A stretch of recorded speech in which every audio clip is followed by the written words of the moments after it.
was asking you the question on the pro-China tilt of the Vadra Congress, be it the MOU. You spoke about it when it happened, the MOU, and now you have this article that you have tweeted. And Mahesh Jethmalani, can you hear me, sir? Just checking my audio with you. Are you true? Can you hear me? Yes, I can hear you now. Yeah. Hi, Mahesh. I was asking you about this article that you put out the second time in a week. No, it's not an article. It's just a tweet I put out. Yes, it's just a tweet. It's a while tagging a reference made to Jairam, Ramesh and his thoughts on Huawei. Yes.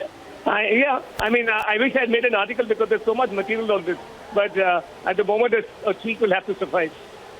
But Mahesh, I wanted to ask you, see, you remember in 2019, 2020, when the first pictures came out, the first details of this MOU came out, you had some questions back then. But now when you look at it, there was an MOU, there were funds that were transferred in the same period by the Chinese embassy, there were deals taking place, pro-China tilt in the government.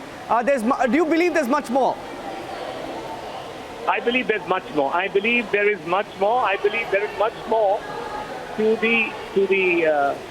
even the yatra and the fact that Jairam Ramesh is spearheading it. I believe that it raises a lot of eyebrows because Jairam Ramesh himself has to answer a lot of questions. Yes. So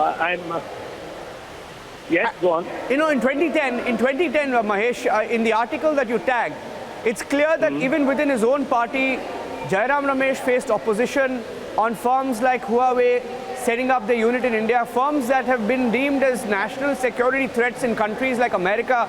Most of Europe have a very adverse opinion on Huawei. And do you think he was lobbying? Why do you say he was perhaps lobbying? Well, because if you look, starting from 2005, and I've quoted an excerpt from his book, why I had come into India by that time, and he was asking for, something which I find quite strange. He was asking for an expansion of their activities, right? In the face of this is the UPA Home Ministry's objections to Huawei coming into this country on the ground that there were security issues.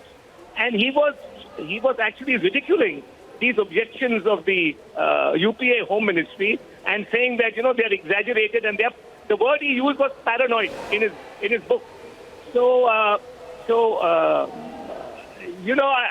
Right from the outset, his early links have continued. He started in 2005. That's the earliest that I've been able to trace his links, right? When he's published his book on,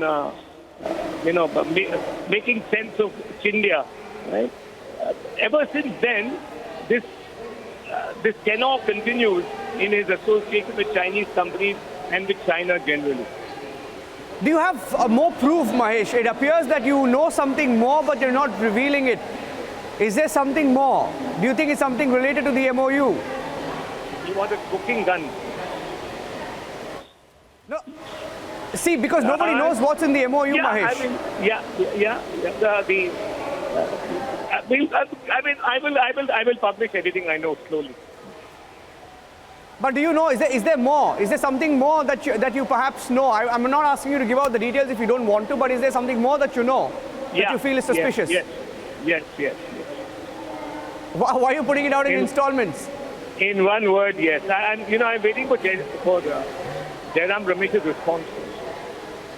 That's okay. Let's see. We tried asking him some questions. Very uncomfortable. Pushed our reporter away this morning. We'll try asking him that question. I hope he responds to you, Mahesh Jethmalani. Looking forward to having you live at some point today on Republic. Thank you for